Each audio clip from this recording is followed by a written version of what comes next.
বুঝতে পারবেন দুনিয়াটা কেমন। যে দুনিয়ায় মায়ায় পড়ে আমি মদ থেকে জুয়া থেকে টিকিট খেলা থেকে বিরাট টাকা সম্পদ হাসিল করার জন্য আমি করে থাকি। একটুখানি শুনে ইমাম গাজ্জালী রাহমাতুল্লাহ আলাইহি লিখেছেন, কিতাবের নাম মুকাশাফাতুল কুলুব, লেখকের নাম ভাইরা আমার মুকাশাফাতুল কুলুব ইমাম গাজ্জালী রাহমাতুল্লাহ আলাইহি লিখেছেন।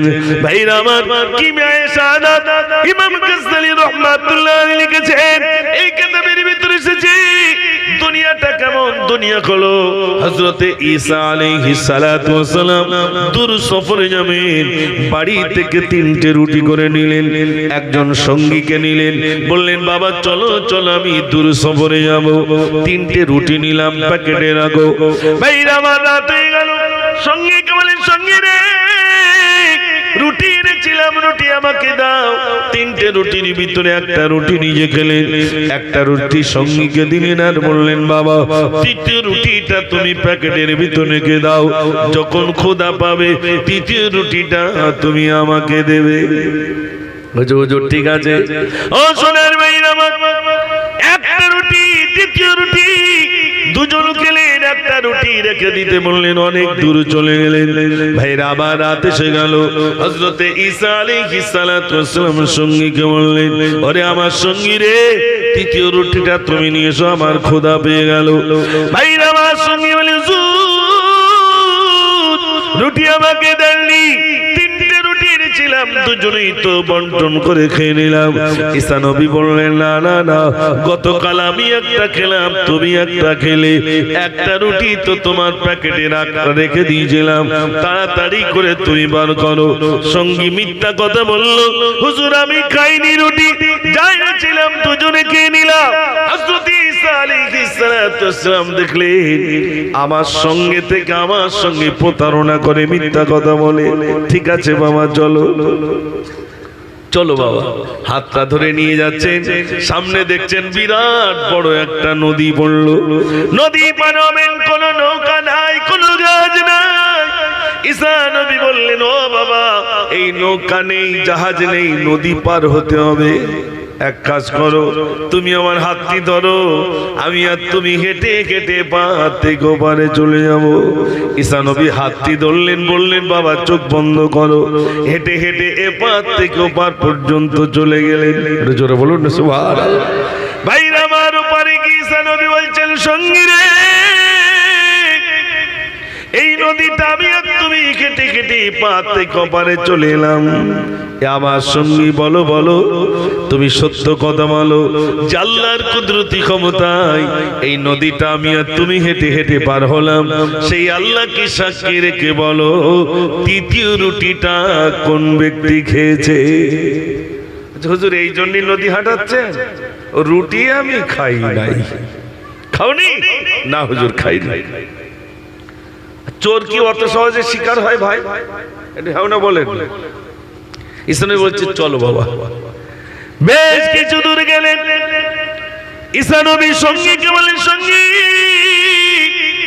ওই দেখো একটা হরিণ হেঁটে যায়, হরিণটাকে ধরো, জবাই করো, গোশতগুলো ভুনা করো, দুজনে খেয়ে নেব।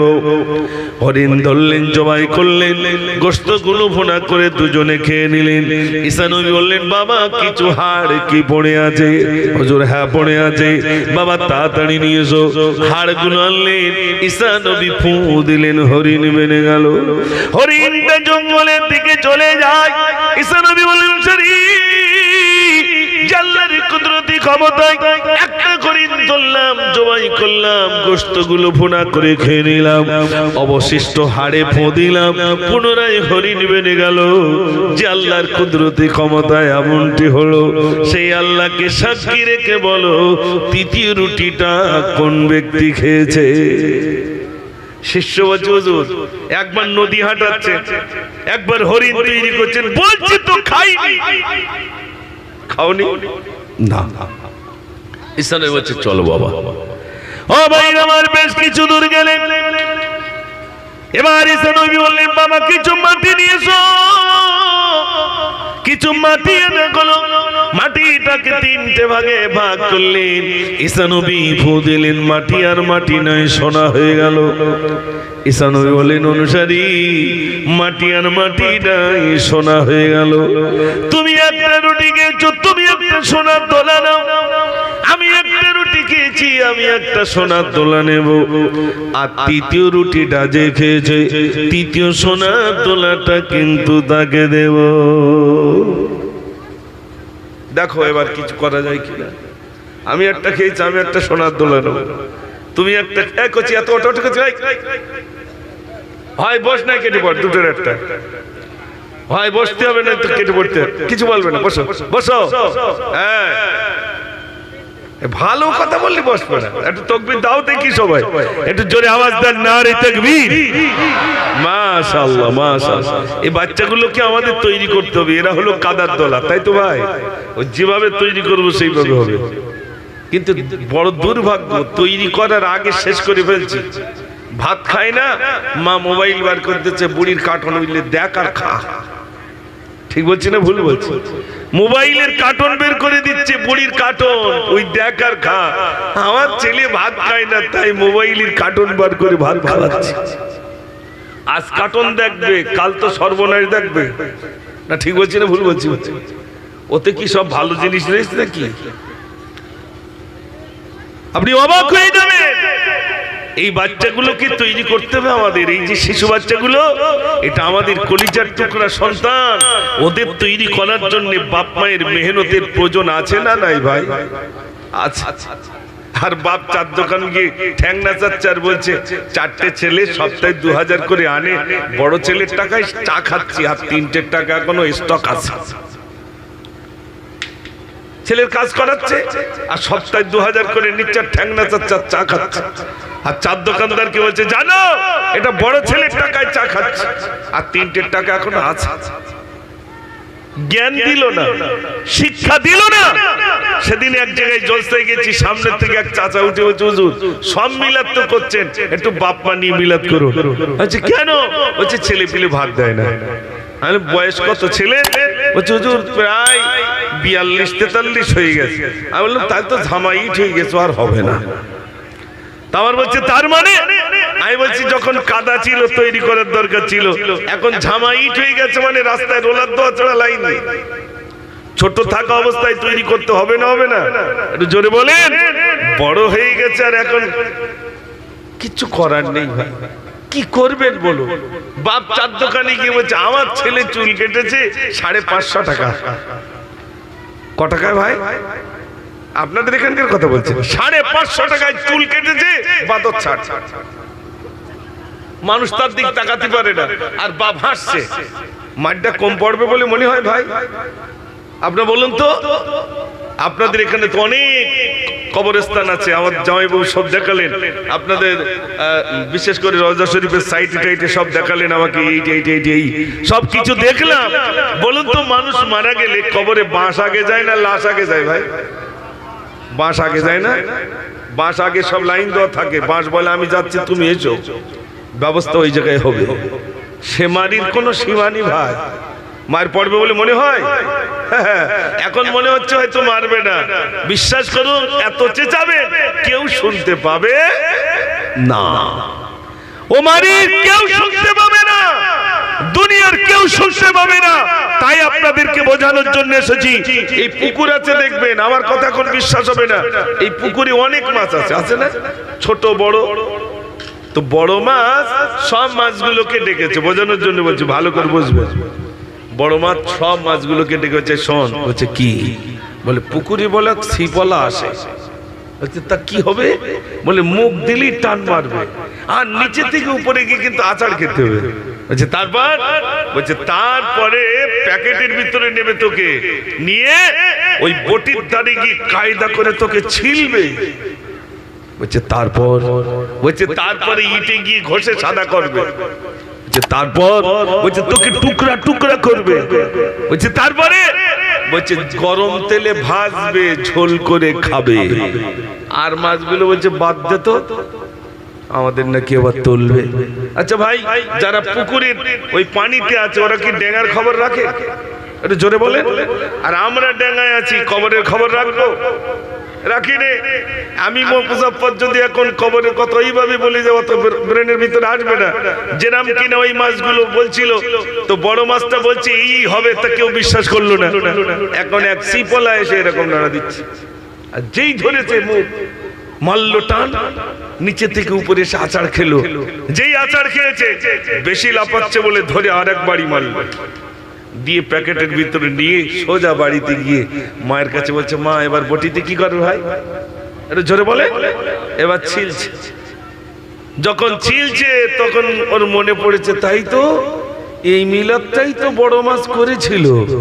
আর যদি শুনতাম তা আমার বটিতে এরকম ভাবে আর ছিলতো না। আমার মিলাদ এখন মনে পড়বে না। আমার মিলাদ কোথায় গেলে মনে পড়বে? বটির ধারে।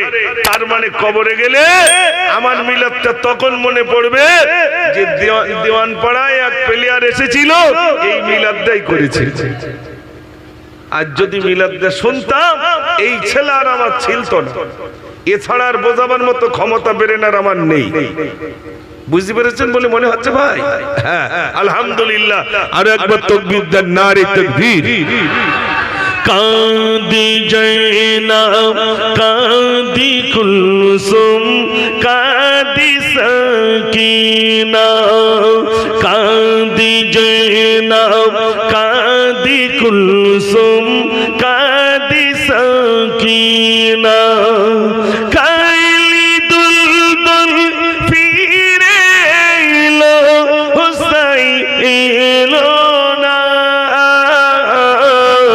কাঁদি জয়নাব, কাঁদি কুলসুম, কাঁদি সাকিনা, কাইলি দুলদুল, কাইলি দুলদুল ফিরে এলো, হুসাইন এলো না। কাঁদি জয়নাব, কাঁদি কুলসুম, কাঁদি সাকিনা। নারে তাকবীর। মনে আছে সোনার কথা ভাই? সে তিনটে দোলা মাটির দোলা ফু দিয়েছে, কি হয়েছে? সোনা হয়েছে। ঈসা নবী বললেন, হে অনুসারী, তুমি একটা রুটি খেয়েছো, তুমি একটা সোনার দোলা নাও। আমি একটা রুটি খেয়েছি, আমি একটা সোনার দোলা নেব। আর তৃতীয় রুটিটা যে খেয়েছে, তৃতীয় সোনার দোলাটা তাকে দেব। সঙ্গে বলছে, হুজুর ভাগটা আমি করবো? তো হচ্ছে করো। ভাইরা আমার সঙ্গে বলেন, হুজুর প্রথম রুটিটা আমি খেয়েছি, আমি একটা সোনার দোলা নেব। দ্বিতীয় রুটিটা আপনি খেয়েছেন, দ্বিতীয় সোনার দোলাটা আপনি নেবেন। হুজুর আমার বড় ক্ষুধা পেয়েছিল বলে চুরি করে তৃতীয় রুটিটা আমি খেলাম, অতএব তৃতীয় সোনার দোলাটা কিন্তু আমি পাবো। এই এতক্ষণ শিকার হচ্ছে কেন? বলছে, হুজুর সোনার দোলা তো তা সহ্য করতে পারিনি, চুরি করে খেয়েছি কিন্তু শিকার হয়নি এতক্ষণ, কিন্তু সোনা দেখে শিকার হয়ে গেছে। ঈসা নবী বললেন, অনুসারী ওই দুটো সোনার দোলা তুই যখন পেয়ে গেলি, এটাও নিয়ে নে। তাহলে কটা হলো ভাই? তিনটে সোনার দোলা। ও আর ঈসা নবী বললেন, তিনটে সোনার দোলা তোকে দিয়ে দিলাম, তবে আমার সঙ্গে আর তোকে রাখবো না, তুই নিয়ে চলে যা।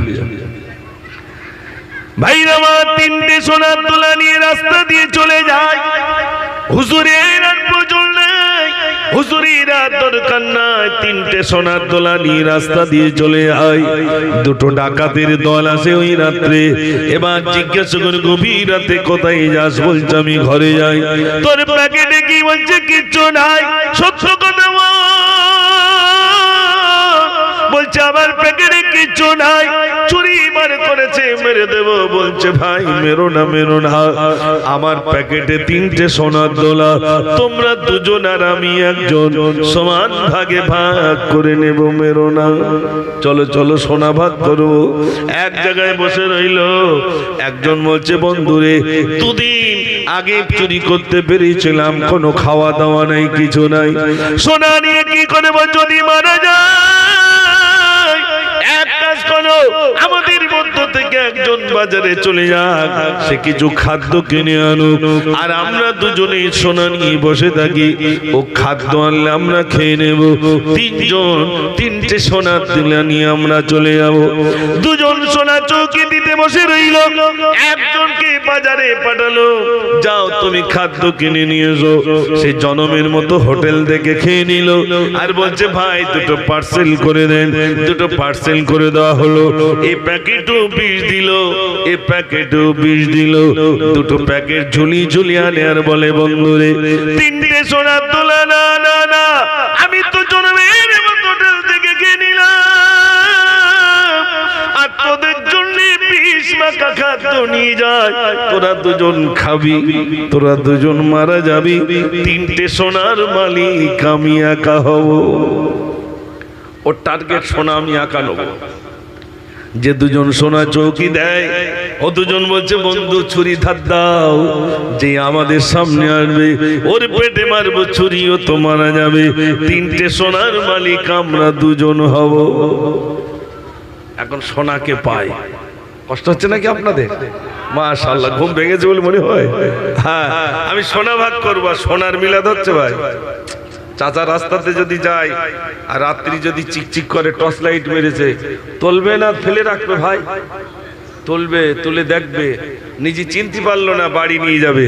গিন্নির কাছে গিয়ে বলে দেখো দিন সোনা না কেনা। গিন্নি এপিট ওপিট দেখে ঠিক কোথার থেকে কেনা টেনা লিয়েছে, বলে কাজ বেঁধে যেত তত সোনা হলি। সোনা বিবিদের কাছে জিজ্ঞাসা করবেন, মায়েরাও বলবে আপনি সব দেবেন, তারপরে বল তুমি কি দেছো বলো দিন আমার। অমুকের স্বামী এত মোটা চেন দিয়েছে, আর তুমি আমার কি দেছো? 20 বছর সংসার করিস, তুমি আমার কি দিয়েছো? সোনা দিলে মোটামুটি অনেকটা খুশি হবে, হবে না? হবে না? আজ আমি সোনা রোজ করছি, মায়েরা কোথায় সামনের দিকে আছে মনে হয়, আলহামদুলিল্লাহ। আর মায়েরা বুঝতে পারছে যে সোনা আজ দিয়ে যাবে ইনশাআল্লাহ। তবে জোরে একবার আওয়াজ দেন, আরো একবার নারে তাকবীর, মাশাআল্লাহ। আর গজল আমি শুরু করিনি, আমি এগুলোতে ইঞ্জিন গরম করার মতো বলে নিচ্ছি দুটো একটা। আমি যখন বলবো যে এবার গজল শুরু হয়েছে, তখন গজল হবে ইনশাআল্লাহ। আর এই জেনারেটরে চলছে বলেন ভাই, ওই জন্য ভোল্টেজ কম, না তো আমার সাউন্ড এই যে কটা বক্স দেখতেন আরো সাউন্ড হতো ভালো, আর আমারও ভোল্টেজ বেড়ে যেত। কিন্তু জেনারেটরে চলছে ওই যে ড্রপ হচ্ছে বলে আমি যেই প্রেসার দিচ্ছি সেই চলে যাচ্ছে। আমার ভাই মুখস্থ ছোটবেলার থেকে সেটি উঠে উঠে তো, অনেকে রেগে যায়, আমাদের রাগলি হবে না, ও ভলিউম আমি সব চিনি, আমি সব জানি, আলহামদুলিল্লাহ। তো যাই হোক, আমি আপনাদের কাছে আলোচনা রাখছি, কষ্ট হচ্ছে না তো যুবক ভাইরা? মাশাআল্লাহ। তো আমি বলছিলাম সোনার ভাইরা, যুবক ভাইদের কষ্টটা হবে কেন? কোনো কষ্ট নেই, আপনি যুবক, আপনার অবদান কত আপনি জানেন না। মনে রাখবেন ইসলামের সবথেকে যুবকদের বেশি অবদান। একটু জোরে বলুন না সুবহানাল্লাহ। হযরত আলী রাদিয়াল্লাহু তাআলা 8.5 বছরে তিনি ইসলাম কবুল করেছেন। এখানে অনেক যুবক আছেন, যদি জানতেন ইসলামে আমার কত অবদান, তাহলে আর ওই কুকর্মে নিয়োজিত হতেন না। ভাইরা ও সোনার ভাইরা আমার, খাদ্য নিয়ে আসেন দুইয়াতে ঝুলিয়ে ঝুলিয়ে, ওরা দুজন খাবে, ওরা দুজন মারা যাবে, তিনটে সোনার মালিক আমি হব, এই মনে মনে করে আসে। এরা দুজন ছুরি দাঁত দিচ্ছে, তুই আয়, তুই আসলে মারবো। যেই এদের সামনে আসলো, এরা দুজনের ইচ্ছা অনুযায়ী পেটের সঙ্গে সঙ্গে ছুরি মেরে দিল। যেই না ছুরি মারলো, পড়ে গেল। এরা দুজন তিনটে সোনার মালিক হয়ে গেল। বন্টন করবে, এবার বলছে বন্ধু তিনটে সোনার মালিক হলাম বটে, ওকে মেরে দিয়েছি, কিন্তু খাদ্য আনতে পাঠিয়েছিলাম। দেখো দুই হাতে দুটো প্যাকেট রইল, তুমি একটা নাও, আমি একটা নিই। এরা দুজন বিস্মাকা খাদ্য খেলো, এরা দুজনও মারা গেল।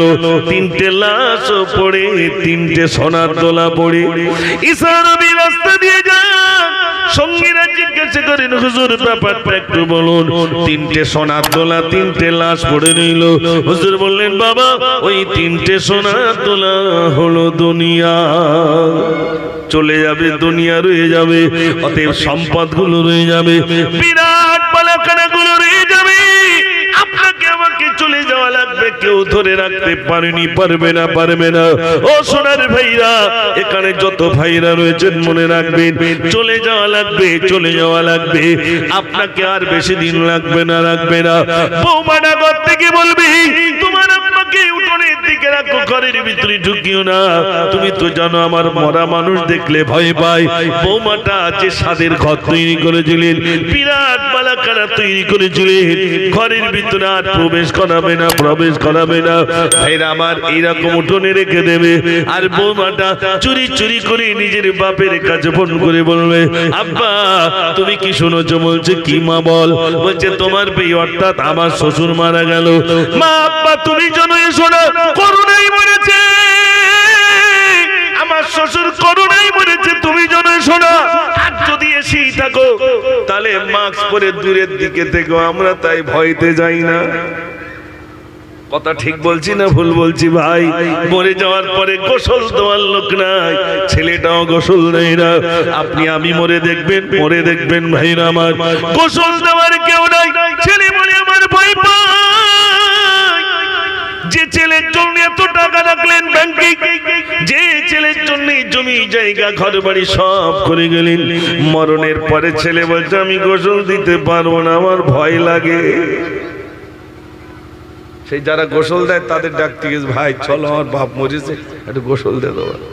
কেন ভয় লাগে কিসের? বাপের গোসল দিতে কিসের ভয়? ঈদের মাঠে যখন যাচ্ছিলে বাপ তখন তোমাকে নিয়ে যাচ্ছিল কত সুন্দর করে গায়ে সাবান টাবান মাখিয়ে সুন্দর করে গোসল দিয়ে ঈদের ময়দানে নিয়ে গেল। আর বাপ মারা গেল, আমি ছেলে হিসেবে বাপের একটু গোসলটা দিতে পারবো না ভাই? ও সোনার ভাই আমার বিশ্বাস করুন, আমি বলছিলাম মানুষ মারা যাবে, প্রথম বন্ধু দুনিয়া চলে যাবে। ও সোনার ভাইরা আমার, মরণ কাউকে ছাড়বে না। আমার আব্বা যেন ইন্তেকাল করলেন, আমার মা যেন ইন্তেকাল করলেন, আমার বড় ভাই ইন্তেকাল করলেন, মেজো ভাই ইন্তেকাল করলেন, আমাকেও চলে যাওয়া লাগবে। কেউ কোনোদিন থাকতে চিনি দুনিয়া চলে যাওয়া লাগবে, তার জন্য কিছু পথ সঞ্চয় করে যেতে হবে। ও সোনার ভাইরা আমার, এটাই হলো পরীক্ষার স্থল। আপনারা বলুন, এই পুকুরে জাল ফেলেছেন, একটা ঝিনুক উঠবে, একটা কুচি উঠবে, একটা শামুক উঠবে, আর একটা কাতলা মাছ উঠবে, কোনটা নেবেন? একটু জোরে বলেন। কেন ঝিনুকটার কি অসুবিধা হয়েছে? ওটা আমার জন্য বৈধ নয়, শামুকটা আমার জন্য বৈধ নয়, কুচেটা আমার জন্য বৈধ নয়। এই দুনিয়াটা একটা জাল, মনে করুন পুকুর। আপনি সুদ রয়েছে, ঘুষ রয়েছে, জোয়া রয়েছে, টিকিট রয়েছে, আছে না ভাই? হ্যাঁ না বলেন না, এগুলো রয়েছে। তো ওগুলো নেওয়া মানে ওটা আমার জন্য বৈধ নয়, ওগুলো ছেড়ে দেন, হালালটা গ্রহণ করুন, একটা টাকা উপার্জন করুন, হালাল টাকা উপার্জন করুন, ওটাই আপনার জন্য বরকতি টাকা হয়ে যাবে। একটু জোরে বলুন না সুবহানাল্লাহ। এই পাজা টাকা কিন্তু হালাল টাকা নেই, বরকত হবে বলে মনে হয়? একটু জোরে বলে। মনে করছে কেউ দেখতে পাচ্ছে না, ভ্যান চালিয়ে কিছু টাকা উপার্জন করলো, মনে করুন 500 টাকা, আর লটারির দোকানে গিয়ে লটারি কেটে এনে আর সকালবেলা শুধু মিল হচ্ছে, উফ এত অক্ষরের জন্য বাদিন। গিন্নিটা বলছে তুমি এত কাজ করো, ভ্যান চালাও, তো এত টাকা কি করো? বলে জানিস না শুধু এক অক্ষরের জন্য বাদিনি, নইলে দেখতিস 1050 নিয়ে আসতো। এরকম কিছু আছে না ভাই? আপনাদের এলাকার কথা বলছি না, আমি আমাদের এলাকার কথা বলছি। মনে করছে স্বপ্ন, রাত্রি কোটিপতি হলে বুঝি আমি শান্তি পেয়ে যাই। আচ্ছা বলুন তো, আপনার টাকা চান না শান্তি চান? উত্তরটা তাড়াতাড়ি দেন। মাশাআল্লাহ, আমার ভাই বলছেন শান্তি চাই। শোনেন, আজ তাহলে আমার একটু লম্বা আলোচনা হবে, কষ্ট হবে না তো আপনাদের? মাশাআল্লাহ, শান্তি চান। শান্তি কোথায় আছে? এক লরির পিছনে লেখা আছে, ওই লরি, ইঞ্জিন ম্যান, টোটো, এখন সব পিছনে লেখা থাকে না কত কথা। এক লরির পিছনে লেখা আছে সুখ স্বপ্নে শান্তি শ্মশানে। সুখ স্বপ্নে, স্বপ্নে দেখি সুখ আছে কি? স্বপ্নে দেখছে বাঘ হালুম করে পড়ছে, এখানে তো সুখ নেই। শান্তি যদি শ্মশানে থাকে গিয়ে দেখিয়েছি, সেখানে তো বাঁশের পেটাই চলছে, তাহলে শান্তি কোথায়? শান্তি তো নাই। শান্তির জন্য ছোটাছুটি করছে, শান্তি কোথায় আছে শুনে রে? আলা বিযিকরিল্লাহি তাতমাইন্নুল কুলুব। শান্তি যদি পেতে চাও একমাত্র আল্লাহর স্মরণের ভিতরেই শান্তি নিহিত রয়েছে। একটু জোরে বলুন না সুবহানাল্লাহ। কার স্মরণ? আল্লাহর স্মরণের ভিতরে শান্তি নিহিত রয়েছে। কত টাকা লাগবে? শুধু টাকা রজ হবে ইনশাআল্লাহ। শুনেন তো, বলছিলাম খিজির নবী রাস্তা দিয়ে যাচ্ছেন, হযরতে খিজির আলাইহিস সালাম। এক যুবকের সঙ্গে দেখা। ভাইরা আমার, খিজির আলাইহিস সালামের সঙ্গে যুবকের দেখা। যুবক বলছে, আমি বিরাট টাকার মালিক হতে চাই, আপনি আমার জন্য একটু দোয়া করে দেন, আমি বিরাট টাকার মালিক হব। হুজুর বললেন, এখনই দোয়া করব, তুই কোটি কোটি টাকার মালিক হয়ে যাবি, কিন্তু কার মতো তুই মালিক হতে চাস, কার মতো ধনী ব্যক্তি হতে চাস, একটুখানি দেখে আয়। বোঝানোর জন্য বলছে, খনিয়ারি শরীফে বিভিন্ন জায়গায় ঘুরছে, একটা বাড়ি একটি দোকান দেখে এলো, যে দোকানের চতুর্ধারে শুধু সোনার সোনা, সোনার সোনা দিয়ে বাঁধানো। ওর ভালো লাগলো, ইনি বুঝি কোটি কোটি টাকার মালিক, আমি এরম ধনী হতে চাই। হুজুরের কাছে চলে গেলেন, খিজির আলাইহিস সালামের কাছে। হুজুর, আমি দেখলাম অমুক জায়গায় একটি দোকান নিল, চতুর্দিকে শুধু সোনার সোনা, আমি ওরকম ধনী হতে চাই, আপনি একটু আমাকে দোয়া করুন। হুজুর বললেন, বাবা এখনই দোয়া করব, তুই ওই রকম টাকার মালিক হয়ে যাবি, তবে একটুখানি শোন, ও কেমন সুখী আছে একটুখানি শুনে আয়। বুঝতে পারেননি ভাই? বিরাট টাকার মালিক তো কেমন সুখী আছে শুনে আয়, তারপরে আমার কাছে চাস, আমি দোয়া করব, হয়ে যাবে। কি বলছে, ভাই আমি তোমার তো ধনী হতে চাই। খিজির আলাইহিস সালাম রাস্তায় দাঁড়িয়ে, উনি শুধু দোয়া করে দেবেন, দোয়া অপেক্ষা। তা তুমি কেমন সুখী আছো একটু বলবে? তো বলছে, ভাই আমার সুখের কথা আর কি বলবো, চতুর্দিকে সোনা দেখতে পাচ্ছ, কিন্তু আমার এই ক্যাশ, অনেকই কর্মচারী রয়েছে, আর এই ক্যাশ বাক্সের যে ছেলেটি বসে রয়েছে, সবাই মনে করে ওটা আমার ছেলে, কিন্তু ওটা আমার ছেলে না, ওটা আমার হারামজাদা ছেলে। সর্বনাশ করল। আর হারামজাদা ছেলে কি করে হলো? শুনবেন না? রেখে দেবো নাকি? একটু বলেন, হারামজাদা ছেলে কি করে হলো? শোনেন আমার ভাইরা, হাই তুললে হবে না, একটু মন দিয়ে শোনেন, বাড়ি পর্যন্ত নিয়ে যাওয়ার চেষ্টা করবেন ইনশাআল্লাহ। একটু আওয়াজ আরো একবার দেন, নারে তাকবীর। যাতে ঢোকে তার জন্য আমি মাঝে মাঝে একটু গজল বলি। হাসান হুসেইন দুই সিতারা হঠাৎ খেয়াল হলে, ছুটে এসে উঠতো তারা কমলিওয়ালার কোলে। কয়ে তুরে সুরমা মাটি চার নয়নে আকা, রোজ নিশিদিন দু কপালে চাঁদ দিতে নূর টিকা, সূর্যমুখী সোনার মালা পরিয়ে দিত গলা, সোনা জয়া রুদির তারা খেত লতা দোলা,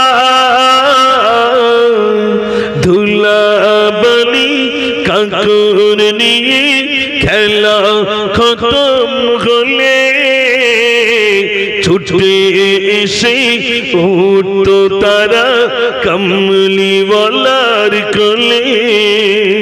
জোরে বলো না সুবহানাল্লাহ। হাসান হুসেইন দুই সিতারা হঠাৎ খেয়াল হলে, ছুটে এসে উঠতো তারা কমলিওয়ালার কোলে। সবাই একবার প্রাণ ভরে দরুদ পড়ুন, আল্লাহুম্মা সাল্লি আলা।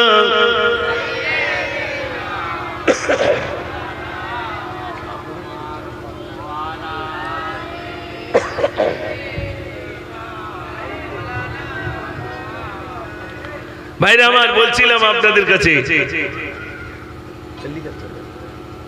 হযরত খিজির আলাইহিস সালাম বললেন, যাও সুখ কেমন আছে শুনেছো? তো সুখের কথা শুনতে যে বলল, বাবা আমার এই কর্মচারী অনেক আছে, কিন্তু এই যে ক্যাশ বাক্সে যে ছেলেটি বসে আছে ওটা আমার হারামজাদা ছেলে। যে হারামজাদা কি করে হলো একটু বর্ণনা করো ভাইরা আমার। এবার তিনি বলছেন, আমার হারামজাদা ছেলে কেমনে হলো শোনো। তুমি মনে করো চতুর্দিকে সোনার সোনা, আমি বিরাট সুখে আছি, কিন্তু আমার কোনো সুখ নাই, সুখ নাই বাবা। শুধু টাকা আছে কিন্তু আমার কোনো সুখ নাই। আমার সুখের কথা যদি তুমি শোনো তাহলে তোমার টাকা নিতে আর কোনো ইচ্ছা হবে না। ভাইরা আমার, তিনি বললেন, বলুন বলুন। বলছে, শোনো, আমি বিবাহ জীবনে 1 বছর বিবাহ হয়ে গেল, আমার স্ত্রী অসুস্থ হয়ে যায়, আমি ডাক্তার কানে নিয়ে যাই, আমার স্ত্রীর পিছনে কোটি কোটি টাকা ব্যয় করতে আমি রাজি হয়ে গেলাম। যা রোগ হয়েছে ডাক্তার বাবু কোন রোগ ধরতে পারে না। আমার স্ত্রী আস্তে আস্তে শুকিয়ে যায়, মরণের পথে চলে এলো। ডাক্তার দেখালাম, 1 বছর হয়ে গেল, শুধু ডাক্তারের পিছনে ছুটলাম, লক্ষ লক্ষ টাকা ব্যয় হয়ে গেল। কিন্তু একদিন ডাক্তাররা এক জায়গায় বসে বললেন, আপনার বিবিকে বাড়িতে নিয়ে যান, আর বাঁচবে না, বাঁচবে না, যা খেতে চাই তাই দেন, 1 সপ্তাহের বেশি বাঁচবে না। বিবিকে বাড়িতে আনলাম, বিবি গভীর রজনীতে আমাকে গলা জড়িয়ে ধরে কাঁদে কাঁদে আর বলে, স্বামী গো, আমার ইন্তেকালের পরে নিশ্চয়ই তুমি অন্যত্র বিয়ে করবে, আমার ইন্তেকালের পরে নিশ্চয়ই অন্যত্র বিয়ে করবে, আমাকে তুমি ভুলে যাবে। বিবি বললেন, জৈনা স্বামী বলছে, বিবি কখনোই তোমাকে আমি ভুলবো না। বিবি বলছে, কত পুরুষকে দেখলাম তাদের বিবি মারা গেলে স্বামী অন্যত্র বিয়ে করে, দেরি করে না, দেরি করে না। বিবি বললেন, স্বামী গো, আমার কথা তুমি ভুলে যাবে, অন্য বিবি আমার কথা তুমি ভুলে যাবে। তখন স্বামী বলছে, বিবি কথা দিলাম, তোমার মাথায় দিয়ে শপথ করলাম, আমি আর কোনোদিন বিয়ে করব না, করব না। একদিন চলে গেল, 2 দিন চলে গেল, 3 দিন আবার গলা জড়িয়ে ধরে কাঁদে, ও আমার স্বামী গো, আমি মারা যাব, 1 সপ্তাহ সময় দিয়েছি, আর মাত্র 4 দিন বাকি আছে, ও আমার প্রাণের স্বামী, আমি মারা যাব, আমার মরণের পরে নিশ্চয়ই তুমি অন্যত্র বিয়ে করবে, আমাকে ভুলে যাবে, তাকে পেয়ে তুমি আমাকে ভুলে যাবে, ওই কবরের ধারে যাওয়ার তোমার আর সময় হবে না। এত মায়া কাঁদে, এত গলা জড়িয়ে ধরে পর কাঁদে, রাতের পর রাত চলে আয়। স্বামীকে দিয়ে সান্ত্বনা দেবেন, বারে বারে বলে, বিবি আমি আর বিয়ে করব না, করব না, করব না। বিবির কথা শুনে স্বামী যেই না বলে আমি আর বিয়ে করব না, বিবি বলে, কত স্বামীকে দেখলাম, কত পুরুষকে দেখলাম, তারা অন্যত্র বিয়ে করে বসে, নিশ্চয়ই তুমি অন্যত্র বিয়ে করবে। বলছে, না, আমি বিয়ে করব না। কোনো মতেই বিবিকে সান্ত্বনা দিতে পারে না। এবার সান্ত্বনা দেওয়ার জন্য নিজের গুপ্তাঙ্গটাকে দিয়ে বিবির সামনে ধরে বলে, বিবি আমার বিয়ের স্বাদ আমি মিটিয়ে দিলাম, জনমের মতো আর আমি বিয়ে করবো না। বিবি বললেন, প্রাণের স্বামী এমন কাজ করলেন কেন? বলছে, তোমাকে দেখানোর জন্য। তুমি যখন মারা যাচ্ছ, আর আমি বেঁচে থেকেও বা কি করবো, বিয়ে করে কি করবো, তাই এমন কাজ করতে আমি বাধ্য হয়ে গেলাম। ভাইরা আমার, বলছেন, আমার বিবিকে ডাক্তার বলে চলে 1 সপ্তাহের বেশি বাঁচবে না, কিন্তু না না না না, আল্লাহ রাব্বুল আলামিন বললেন, আমি মরনেওয়ালা, আমি হায়াত দেনেওয়ালা, আমি মউত দেনেওয়ালা। আল্লাহ রাব্বুল আলামিন তিনি কি করলেন, 1 সপ্তাহ তো ডাক্তার বলছে বাঁচবে, কিন্তু আমার আল্লাহ তাকে হায়াত দিয়ে রেখে দিয়েছেন, তাহলে কিসে কি কোনোদিন মরবে? জোরে বলে, ও সোনার ভাইরা, বলছেন, আমার স্ত্রী ডাক্তার বলে চলে 1 সপ্তাহের বেশি বাঁচবে না, কিন্তু দেখা গেল আমার স্ত্রী আস্তে আস্তে সুস্থ হয়ে গেলেন, আমার স্ত্রী সুস্থ হয়ে গেলেন, কিন্তু আমি তো শেষ হয়ে গেলাম, আমার জীবন পাখি তো শেষ হয়ে গেল, আমি নিঃস্ব হয়ে গেলাম। আমি কি করব? আমার স্ত্রী যুবতী, আমি ছিলাম যুবক, কিন্তু আমি শেষ হয়ে গেলাম। আমার স্ত্রীর যৌন ক্ষুধা মেটানোর জন্য অপর পুরুষ দিয়ে যৌন ক্ষুধা মেটানোর পরে যে সন্তান জন্ম নিয়েছে, ওই সন্তানটা আমার ক্যাশ বাক্সে বসে রয়েছে। তাই বললাম, সোনা আছি বটে সুখ নাই, ওই ছেলেটা আমার নয়, ওটাই হলো আমার হারামজাদা ছেলে। সোজা খিজির আলাইহিস সালামের কাছে চলে, হুজুর ও টাকা লাগবে না। বলছে কেন? বলছে যা শুনিয়েছি ওর দরকার নেই। ও ভাই একটু খবর নিয়ে দেখে, বউটা কথা নেয় না, মেয়েটাও কথা নেয় না। ঠিক বলছি না ভুল বলছি ভাই? খবর নিয়ে দেখে, গরিব মানুষ ডাল, পাতলা ডাল আর আলু ভর্তা দিয়ে ভাত খাবে, কিন্তু বিবি বসে রয়েছে আমার স্বামী না আসা পর্যন্ত ভাত খাবো না। কথা ঠিক বলছি না ভুল বলছি ভাই? গরিব বসে রয়েছে, আর গরিবের মর্যাদা জানেন? ধনী ব্যক্তির থেকে গরিবরা 500 বছর আগে দয়ার জান্নাত পেয়ে যাবে। জোরে বলুন না সুবহানাল্লাহ।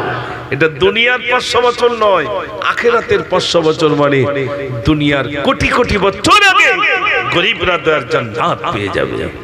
আমরা বুঝলাম না, বিরাট টাকার মালিক হতে চান, বিরাট টাকা, কত তালা বাড়ি করতে চান না ভাই?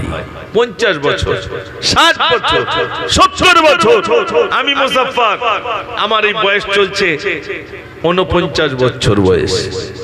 আল্লাহ যদি বলে মুজাফফর তো 60 বছর রাখবো, তাহলে বলুন তো 60-এর ভিতরে 49 মাইনাস করলে থাকে কত?